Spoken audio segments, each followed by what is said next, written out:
passage qui est important, c'est dans la lettre 2, ce paragraphe où il dit « Je savais que j'étais un don du Père, pas pour sauver les gens de leurs péchés, mais pour les sauver de leur répétition d'une pensée erronée. » Voilà. C'est vraiment dans ça qu'il faut comprendre, quoi. Il n'y a pas de punition de Dieu, il n'y a pas de péché, il n'y a pas de...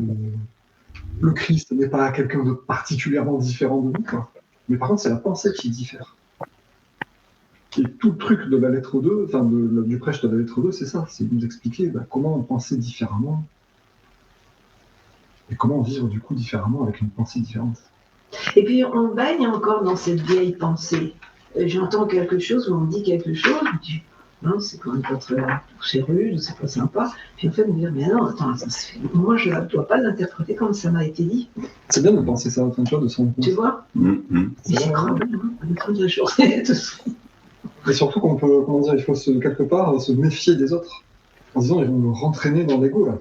Ils vont nous rentraîner à, ouais, t'as vu, ils sont nuls, c'est des corrompus, la vie est dure, les voisins. Il faut dire, il faut que j'arrête de me plaindre. Le jugement et la plainte et tout ça, c'est l'horreur. Hein. Et toi, tu aspires au changement, mais tu baignes encore là-dedans. Ces vieilles pensées, ces pensées qui sont tolérantes, cette manière d'agir. En fait, la seule habitude qu'il faut qu'on prenne, c'est systématiquement monter. Tourner vers Dieu. Pour tout. C'est la seule chose. Mais voilà, il faut reprendre l'habitude, comme tu dis. C'est une habitude. Hein. Oui, il faut gommer l'ancienne. C'est ça. Parce que c'est entraîné tout de suite. Et ça marche très très bien, mais... Il y a un endroit, je crois, dans la lettre 1, où il dit qu'il faut se lancer dans un nouveau programme de vie et de conscience. Et vous savez, quand il parle du bébé qui se fait entourer de chaînes et de cordes, il dit aussi que plus on, je sais pas comment il dit ça exactement, mais plus on essaie de réussir dans la société et d'avoir du succès dans le monde, plus on s'enferme dans des chaînes et des cordes, quoi. Et c'est ça qui est absurde, en fait. On se dit, on est dans un monde qui favorise et qui récompense l'ego, en gros. Oui, et puis j'ai lu quelque chose. C'est que je suis de ce monde, mais je ne me sens pas dans ce monde. Donc il y a... Tu ne sais plus où tu mets le pied. Tu avances, mais tu le poses où, tout ce pied. Il y a un écart. Ouais. En tout cas, voilà, c'est important de comprendre que plus on réussit dans le monde, plus on se conforme aux modèles sociaux, relationnels, plus on s'enferme dans l'ego. En fait. Donc voilà, se méfier, se dire, oh là là, attention. C'est pour ça aussi, quand on pense à cette phrase qui est dans les évangiles, qui n'est pas dans les lettres, et quand il dit celui qui voudra gagner sa vie la perdra, et celui qui vous cherchera à la perdre la gagnera. C'est incompréhensible. Celui qui veut gagner sa vie la perdra, et celui qui veut la perdre la gagnera. Donc il ne doit pas parler de la même chose, parce que c'est absurde. Il doit parler de deux aspects différents de la vie. Et pour moi, c'est ce truc-là, c'est qui veut gagner sa vie socialement, être reconnu, avoir de l'argent, il va perdre sa vie spirituelle. Mais qui va se consacrer à Dieu et va vouloir perdre sa vie sociale, en gros, va gagner sa vie. C'est un prix, hein, Il va gagner sa vie spirituelle, quoi. Ouais. Donc se dire, voilà, il ne faut pas que je cherche à suivre les injonctions sociales d'argent, de pouvoir, je vais écraser les autres, les mépriser avec un truc. Ça m'isole, hein. Moi j'ai des moments où je me dis, je fais ce choix et j'accepte. Je me dis, qu'est-ce qu'il a dû se sentir seul, Jésus. Vraiment, il a dû Marc. Oui. Et en fait, il faut être et non paraître. Et oui. Être et non paraître, oui. C'est ça. Ouais. Et oui. Et le monde nous pousse à paraître. Et il faut rapatrier son attention qui est à l'extérieur, qui est dans le monde, le rapatrier à l'intérieur. Donc ça suppose qu'il faut en permanence concentrer une partie de son attention dans ce que l'on ressent, notre état intérieur, pour savoir où on en est en termes de niveau de vibration.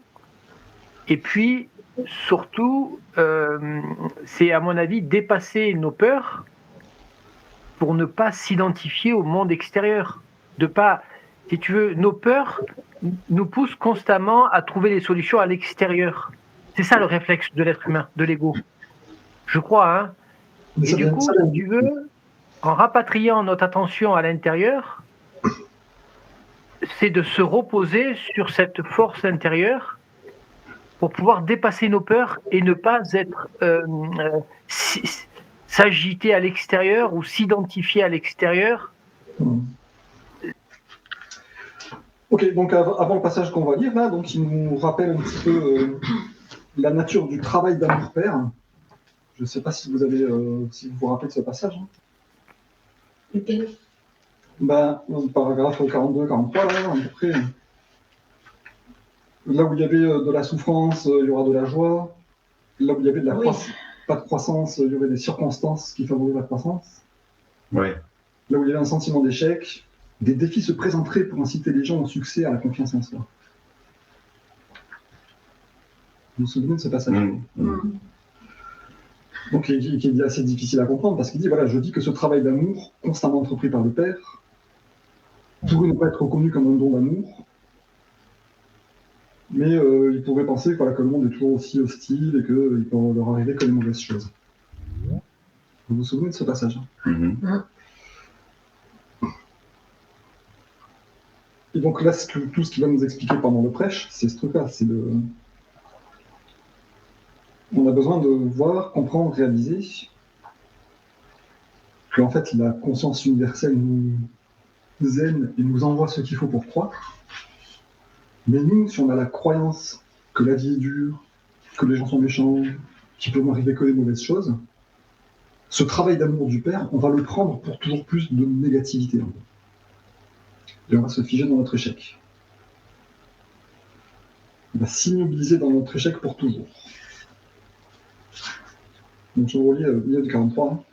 Ils avaient besoin de voir et de réaliser pleinement l'intention, le but et le potentiel de l'amour, qui était la substance même de leur être.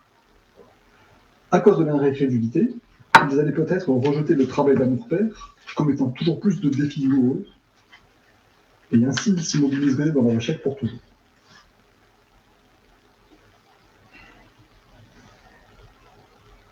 Donc vous voyez, l'idée c'est ça, c'est se dire, ce qui arrive dans la vie, c'est une récolte de ce que j'ai semé, mais c'est aussi le travail d'amour-père qui me fait croître et qui satisfait mes besoins.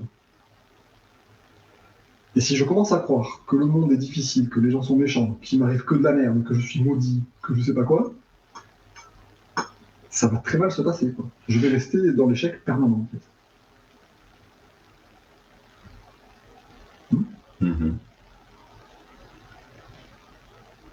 Donc ce que tu disais au début, Annie, sur la mentalité du monde, c'est un peu ça.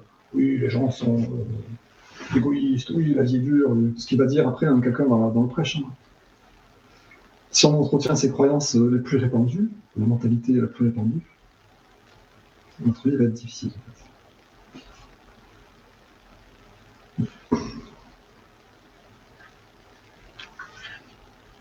Donc le véritable point voilà, qui va essayer de développer là, dans le paragraphe, dans le prêche, c'est vraiment ce truc-là. Quoi. Comprenez le travail d'amour-père, comprenez que tout vient de votre conscience, repoussez toutes les pensées négatives qui sont légitimes. Hein. Bien sûr, le monde est... On constate, c'est ben oui, il fait froid dehors, on ne trouve pas de la nourriture et de l'argent par terre, la majorité des gens qu'on rencontre ne sont pas dans l'état christique. Donc on aurait des raisons de se plaindre.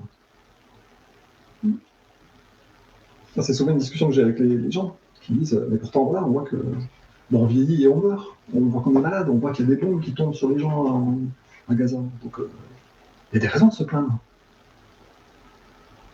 Il y a des raisons de se plaindre, mais il y a des raisons surtout de ne pas entretenir ces plaintes, parce que sinon voilà, on va répéter ça. Comme je disais, hein, vous jugez vos jours passés et vous les projetez sur votre avenir en pensant que le mal qui vous a touché va toujours devoir se reproduire. Alors, allons-y, hein, à partir du paragraphe 45. Vous êtes cruellement éprouvés et vous êtes là. Vos charges deviennent plus lourdes alors que vous vieillissez, vos ventres sont souvent vides, vos habits s'usent jusqu'à la corde.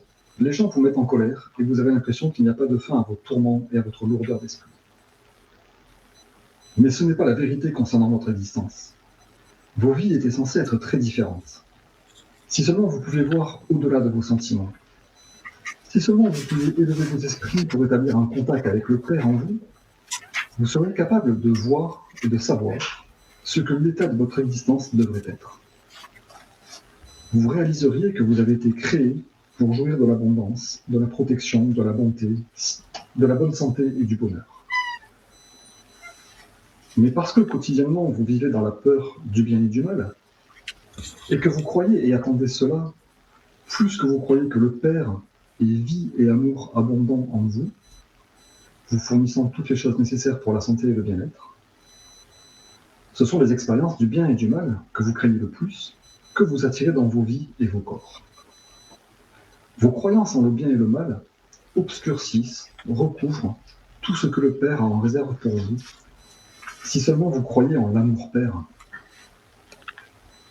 Vous voyez ce paragraphe 45, quand on arrivera vraiment à le mettre en application, je pense que notre vie va changer. Croire que le Père est vie, amour abondant en vous, plus que croire en le bien et le mal du monde. Et donc voilà, vos croyances en le bien et le mal recouvrent, obscurcissent tout ce que le Père en réserve pour vous. Si seulement vous vouliez bien croire en l'amour Père.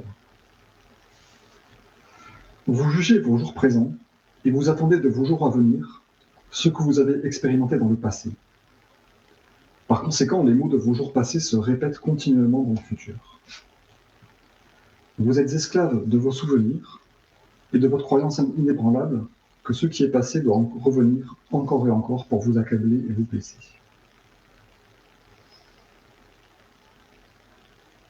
Donc ça aussi, voilà, le fait d'être encore obsédé par le passé, la charge du passé, de se dire ça va forcément, les gens sont forcément comme j'ai expérimenté.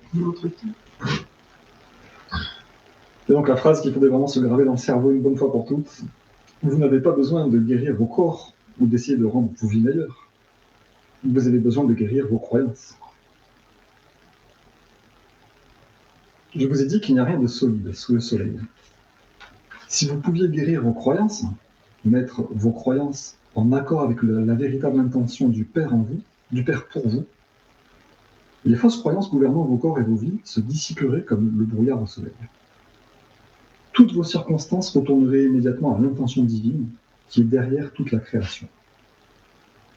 Vous retrouveriez que pour chaque difficulté, pour chaque manque de quoi que ce soit, il y a toujours un moyen de mettre un terme à la difficulté, il y a toujours un remplissage de votre panier pour répondre à votre besoin. Que pensez-vous qu'il se passe lorsque les malades viennent à moi et que je pose mes mains sur eux? Est-ce que je pense à la maladie? Est-ce que je me demande si la personne sera guérie? Ai-je peur que le Père dorme ou soit si loin que je ne puisse pas être entendu? Dieu dort, vous ne pouvez pas faire de miracle. Non, si telles étaient mes pensées incrédules, il n'y aurait aucune guérison. Quand une personne vient à moi pour être guérie, je me réjouis immédiatement parce que je sais que la puissance qui est le Père est en moi, prête et attendant à guérir au moment où je le demanderai. Je rends grâce parce que je sais que la volonté du Père est la santé et non la maladie. Par conséquent, je prie que la volonté du Père s'accomplisse dans la personne malade. Alors que j'enlève la croyance en la maladie du corps de la personne malade, et que je sais que la volonté du Père de santé afflue dans son système, de même, l'apparence de maladie, se change en la réalité de la santé Père, et le corps est rendu à nouveau complet.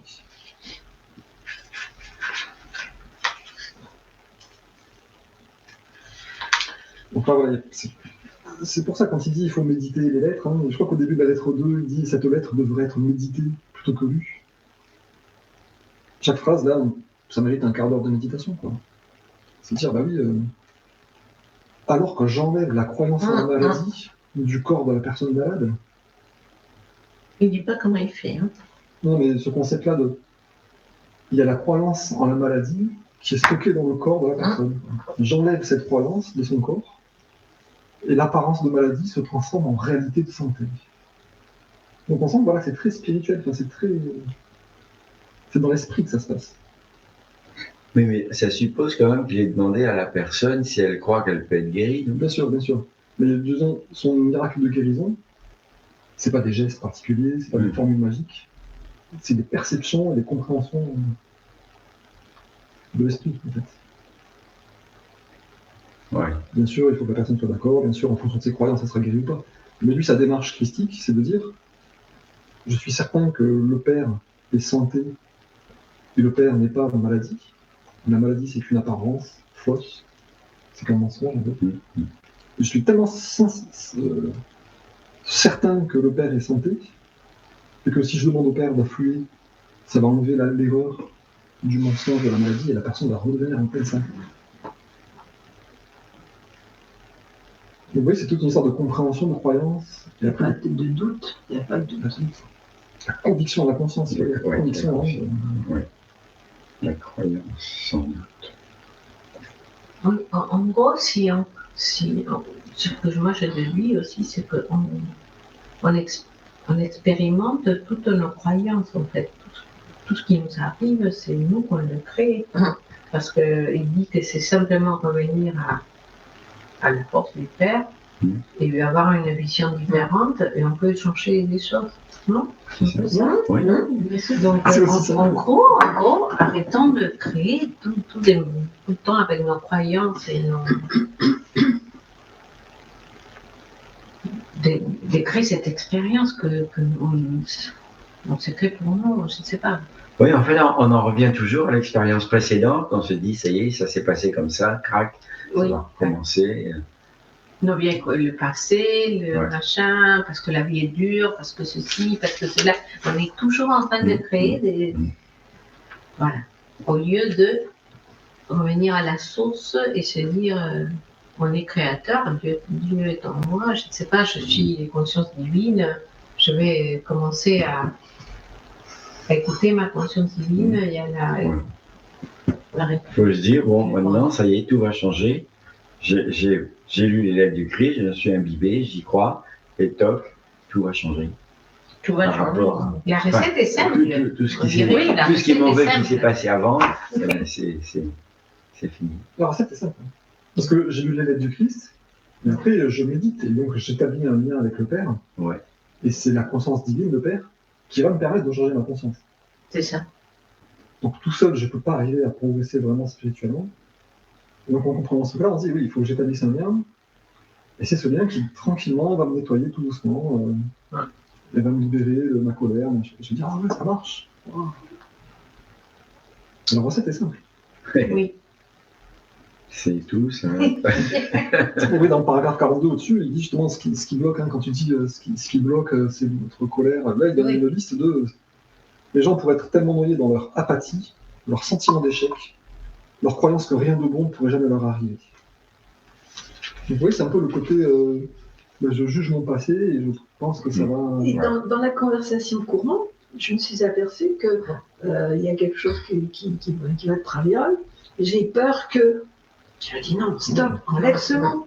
Tu vois, déjà, en plus, on nomme la négativité. Et du coup, je l'entends beaucoup autour de moi. Il faut vaincre la peur de passer par le cercle de peur, parce que tout le monde a peur. On a peur d'être. Mais en fait, il y a plein de gens qui ont tout laissé dans leur vie, tout ce qui est physique et matériel, ils se sont dédiés à Christ. Ils ont mis leurs mains. Voilà. Il leur manque à rien, en fait. Moi, je le vois, je vois certains personnages que je connais aussi, qu'ils vivent sans rien. Oui, ils vivent tous les jours, et sans peur. Mais tu vois, il s'appuie sur les petits miracles du quotidien aussi. C'est ça. Ouais.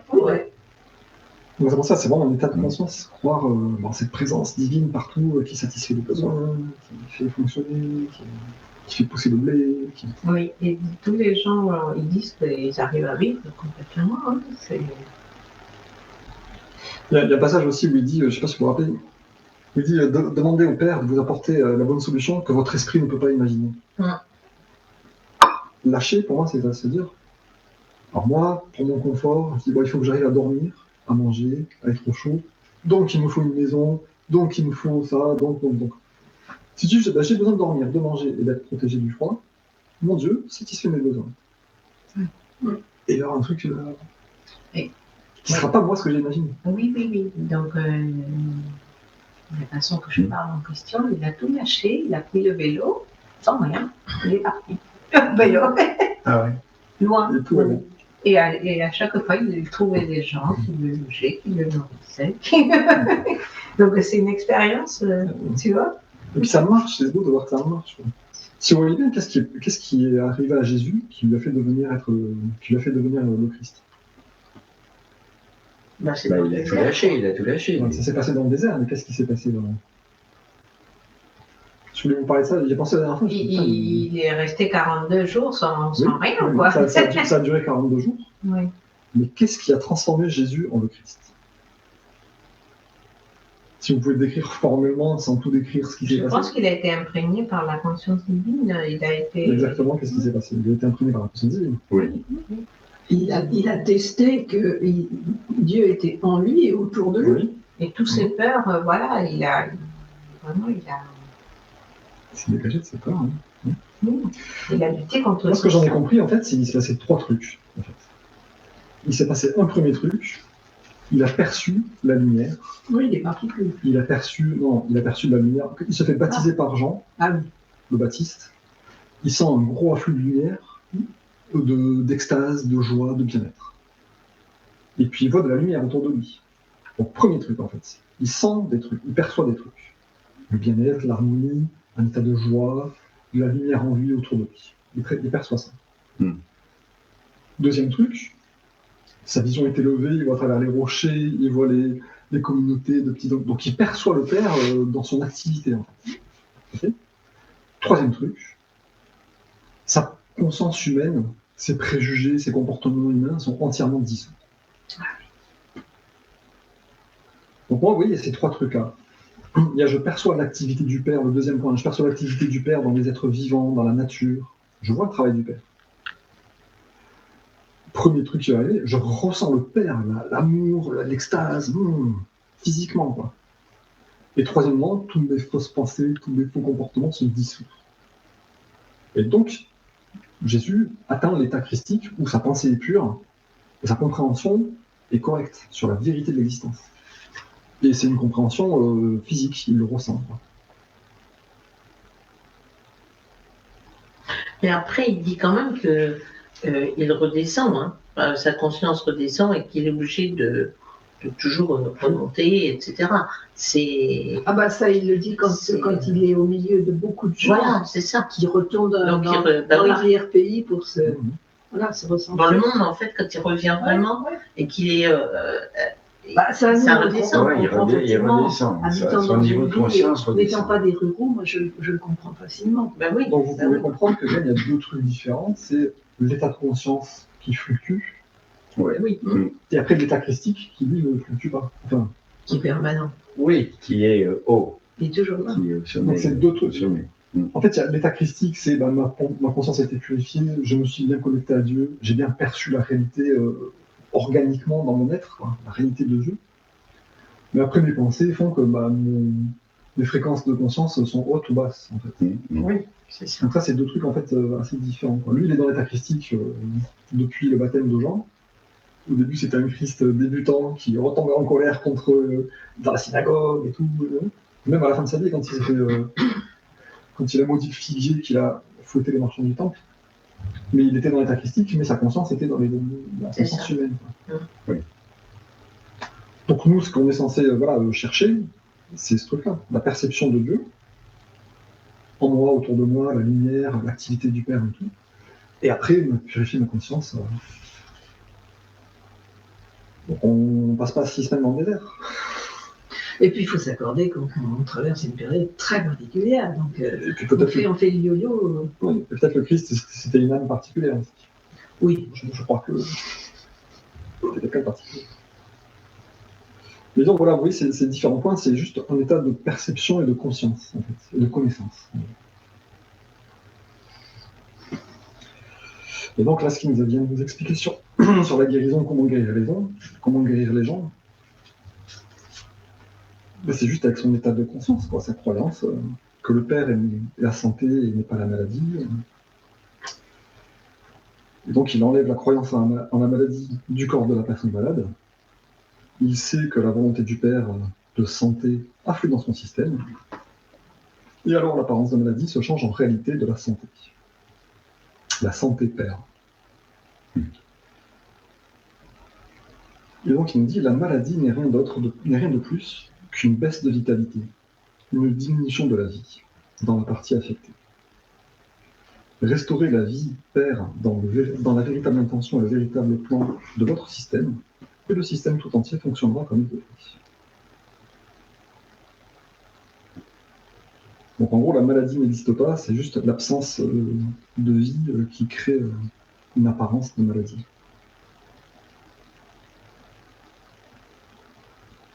Continuons. On vous a dit que Dieu envoie maladie, peste, famine, destruction aux nations quand elles ne respectent pas ses lois. On vous a dit que vous-même, vous êtes tous par un Dieu courroucé, par les péchés que vous avez commis. Mais qu'est-ce que la punition, sinon faire le mal sous le déguisement de la bonté? Ça aussi, c'est une phrase qu'il faudrait graver partout. Qu'est-ce que la punition, sinon faire le mal sous le déguisement de la bonté? Il n'y a pas de punition. Être malade, c'est pas être puni de quelque chose. Oui, mais quand on pense à l'éducation, quand on pense aux relations humaines, Ah oui. il faut les comprendre. Punir et se venger, ça n'est jamais correct, quoi. Donc, qu'est-ce que la punition, sinon faire le mal sous le déguisement de la bonté? Je vous dis que le mal ne vient pas de Dieu, parce que comment Dieu pourrait-il être divisé en deux parties, le bien et le mal? C'est seulement dans vos esprits que vous concevez le bien et le mal. Seulement dans vos cœurs que vous les pensez, que vous les ressentez.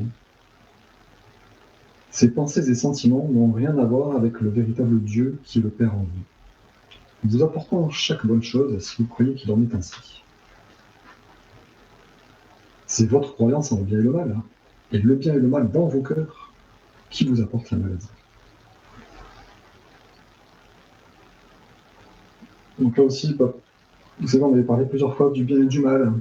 Oui, le bien et le mal n'existent pas, oui, le bien et le mal. Là, il en parle plusieurs fois, le bien et le mal, ça n'existe que sur le plan humain, ça n'existe que dans la conscience humaine. Dieu ne contient aucun mal. Dieu n'est que bien. Ouais. Et donc, il faudrait éradiquer tout le mal de notre cœur et de notre esprit, de nos croyances. C'est pour ça qu'il dit redevenez comme des petits-enfants. Redevenez innocents comme des petits-enfants. Pour pouvoir rentrer dans le royaume des cieux.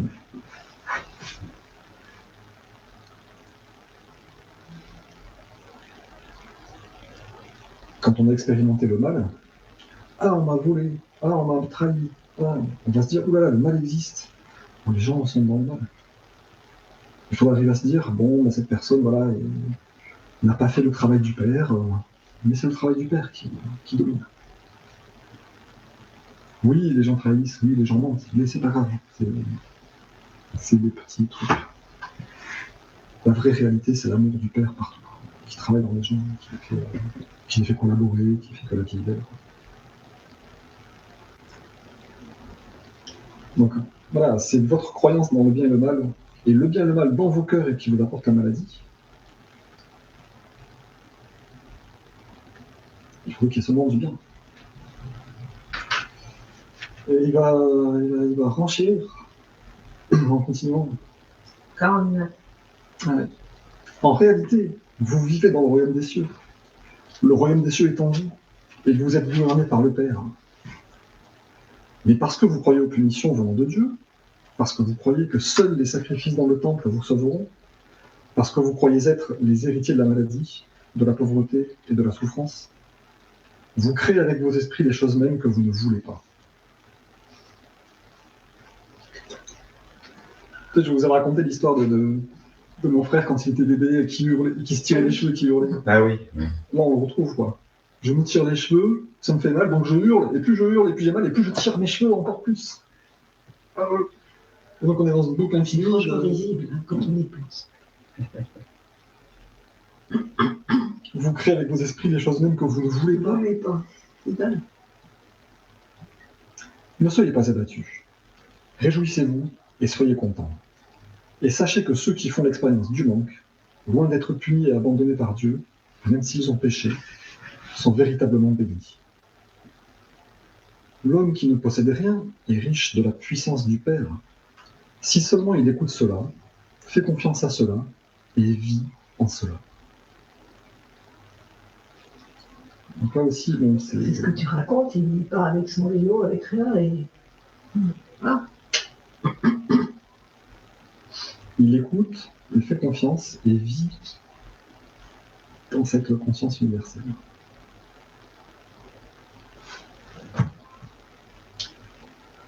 Car quand vos ventres sont remplis, que vos corps sont dans l'aisance, et que vos esprits et vos cœurs sont à l'aise, vous n'avez pas un besoin urgent et immédiat que le Père devienne actif en vous pour satisfaire vos besoins. Vous croyez que par vos propres pensées et vos propres mains, vous vous satisfaites vos propres besoins aisément. Et quand vous parlez de Dieu, vous pouvez parler seulement de ce que vous en avez entendu dire par d'autres. Vous-même, vous n'avez aucune expérience directe de Dieu. Considérez les riches. Ils sont noyés, attachés, embourbés dans leur propre richesse. Ils se lèvent le matin et vont à leurs affaires quotidiennes, ne connaissant rien de la puissance du Père en eux. Ils entretiennent les pensées qui accroîtront leur richesse, les pensées qui renforceront le moi. Ils donnent des ordres qui chargeront ceux qui les servent. Ils vivent leur vie selon leur propre choix. Ainsi, parce qu'ils tirent leur vie limitée uniquement de leurs propres pensées humaines limitées, provenant de leurs esprits et de leur cœur physique, ils tombent malades et font autant l'expérience de la souffrance que l'homme qui ne possède rien. Ils ne réalisent pas qu'ils sont seulement à moitié vivants, parce qu'ils ne sont pas en contact avec la source de vie, le Père en eux. Ils ne voient jamais non plus qu'une grande partie du bien qui est arrivé dans leur vie n'est pas venu de leur propre invention, mais que c'est le travail d'amour du Père caché à eux. Les dirigeants religieux sont à l'aise dans le confort personnel de leur position d'autorité. Ils n'ont besoin de rien d'autre de plus que leur propre satisfaction physique. Parce qu'ils n'ont pas de connaissance personnelle de Dieu, ils doivent lire dans leurs livres sacrés les paroles d'hommes saints prononcées il y a 1000 ans, et ils disent aux gens ce qu'ils pensent que ces paroles signifient. Mais tout ce qu'ils disent est tiré de leurs propres petits esprits, qui sont emprisonnés dans le confort de leur vie, noyés dans les attentes de ce qu'ils mangeront et boiront, et des habits dont ils se pareront pour impressionner les gens. Ils ne savent rien de l'inspiration qui a donné naissance aux paroles prononcées par les prophètes. Il y a tant de siècles. Ils ne savent pas non plus si ces paroles sont ce que vous avez vraiment besoin d'entendre en ce moment, car les temps ont changé. Croyez-moi, les hommes riches et les dirigeants religieux sont très versés dans les choses terrestres, et ils ne veulent pas être éloignés de ce qu'ils considèrent comme sûr et éternel dans leur tradition et leur pratique. Toute déviation secourait les fondements de leur croyance et donc de leur vie. Et ainsi ils construisent des défenses mentales contre l'afflux de la puissance du Père. Eux aussi tombent malades et, à leur propre façon, connaissent la détresse comme vous qui n'avez pas le confort terrestre. Il n'y a pas de différence entre vous qui possédez peu dans la vie et ceux qui ont tout. Car, riches et pauvres, d'eux-mêmes, tombent malades, se font des ennemis et se retrouvent seuls. Donc là, voilà, c'est une mise un peu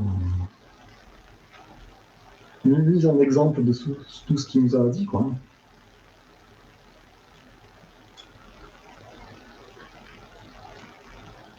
Les riches et les dirigeants religieux sont très versés dans les choses terrestres. Ils ne doivent pas être éloignés de ce qu'ils considèrent comme sûr et éternel. Et donc, ils construisent des défenses mentales contre l'afflux de la puissance du Père en eux. Ça, c'est quand même terrible.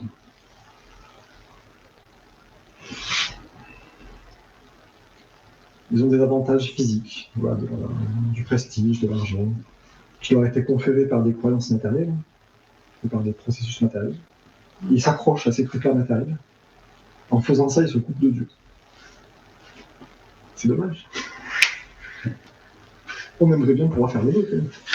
Mais en fait, on ne peut pas.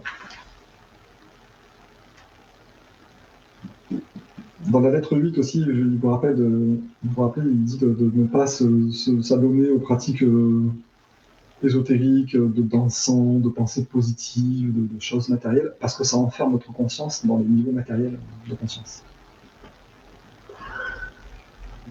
Et là, c'est pareil, il n'y a pas de péché au fait de s'accrocher à l'or, l'argent, la richesse. C'est pas mal. Mais seulement dans la pensée de la personne qui fait ça, il y aura la croyance que en fait, c'est l'or, les richesses et mes serviteurs qui font ma survie. C'est pas Dieu. Et donc, il va se couper de Dieu, en fait, en disant c'est moi, mon travail, mon prestige, mon titre de noblesse, ma famille qui satisfont mes besoins. C'est pas Dieu. Il y a à la fois le courant de pensée et il y a la qualité de cette pensée. Comment on l'analyse.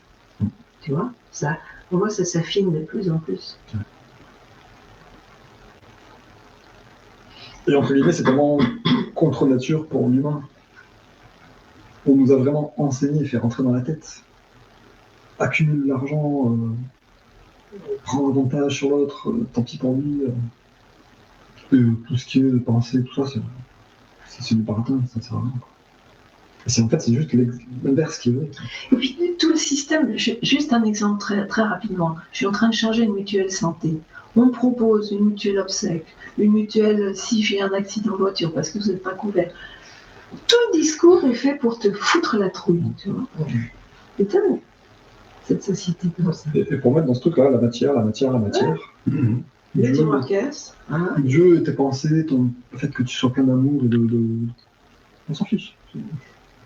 Mais en fait, tous ces gens qui ont tout ce qu'ils veulent, en fait, ils ont les moyens d'avoir n'importe quoi, ils n'ont plus besoin de Dieu. Ils font sans Dieu parce qu'ils n'en ont plus besoin. Ils vivent sur le matériel. Ils sont bien au-dessus de tout ça. Et voilà.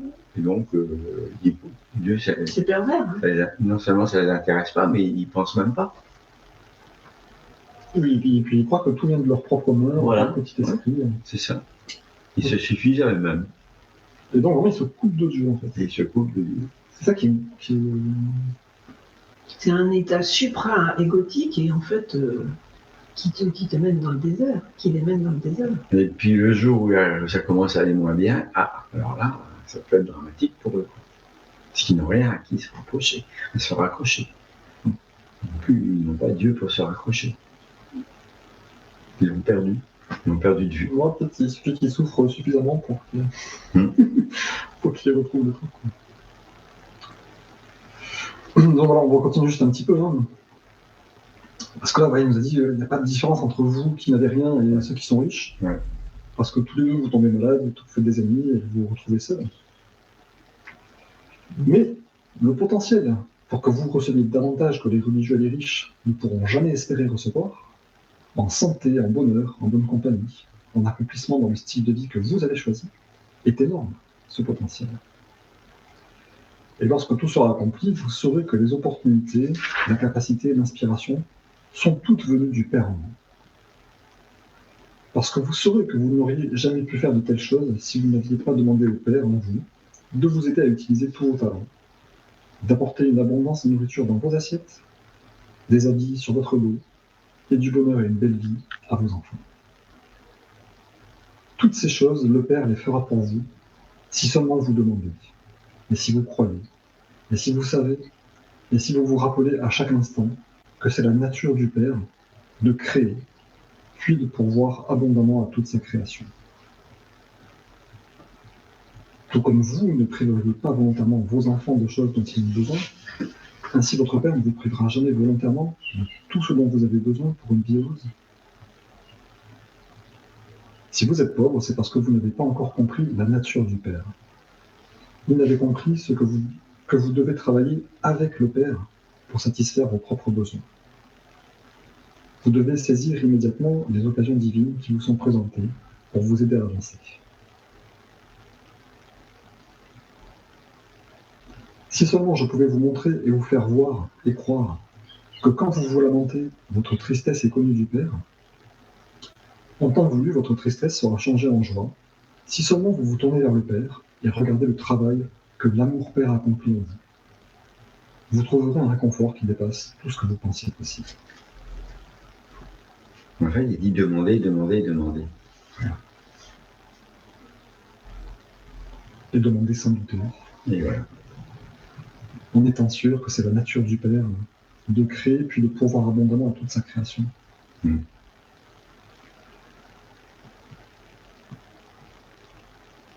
c'est vrai que nous, on est baignés dans l'ambiance inverse, quoi. Ayez peur de votre voisin, méfiez-vous, assurez-vous. Faites attention à ceci, faites attention à cela. Et d'où l'importance de méditer aussi. Vous vous rappelez les règles d'adhésion à l'air d'amour et de paix. Première règle, je méditerai tous les jours au moins 10 minutes. Je demanderai à Dieu de satisfaire tous mes besoins. Et je lui mettrai tous mes besoins. En confiance. Satisfait tous mes besoins, Dieu. Moi, je ne peux pas faire grand-chose.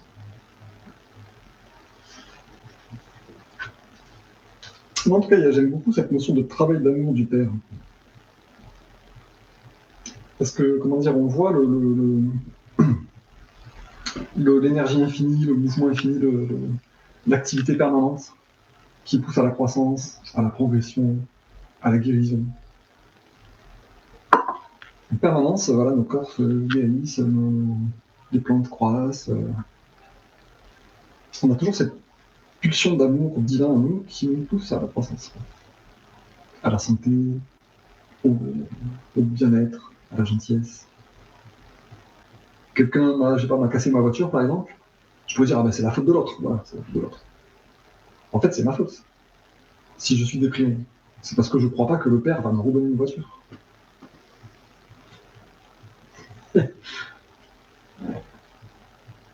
Même des fois, il y a un sens caché qui est intéressant. Oui, après, oui. Et oui, dans l'idée, c'est se dire, c'est jamais les autres. Si moi j'ai la foi que le Père m'apporte tout, je peux effectivement aimer mes ennemis. Pourquoi j'ai ça à surmonter? Parce que j'ai un truc en lien à travailler. Oui, ça c'est le sens de l'épreuve.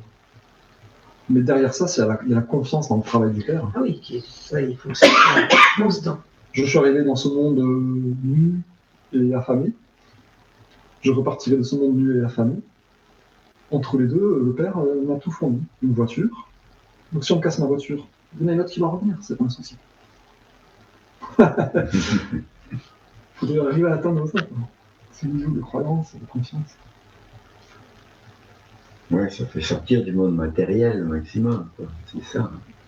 Parce que sinon on se dit, bon, ma voiture, il faut le faire réparer, bon, ça va me coûter de l'argent, etc. Et hop.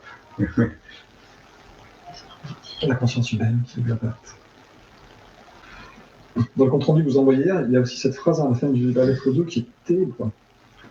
Au contraire du genre humain, les arbres et les plantes vivantes ne peuvent pas se plaindre qu'ils sont affamés et nus, et ils ne défont pas du coup l'œuvre du Père en eux. Ah oui. Les arbres ne peuvent pas se plaindre qu'ils sont affamés et nus, alors qu'ils sont affamés et nus pourtant. Il fait sec, il est tout seul, il est tout nu l'arbre. Et il pourrait se plaindre, il ne se plaint pas. Et du coup, il ne défait pas le travail du Père en lui. Donc moi, j'ai la capacité de me plaindre, donc j'ai la capacité de me rendre malade. Voilà. Et de défaire le travail du Père, de devenir pauvre. C'est vrai, c'est une super métaphore parce que tu as des arbres qui sont... Le milieu du tronc, c'est complètement ouvert, il y a de la sève, des fois c'est presque de la sculpture, tu te dis, et il y a encore des petites feuilles qui vont repartir au printemps. C'est vrai, c'est une super métaphore.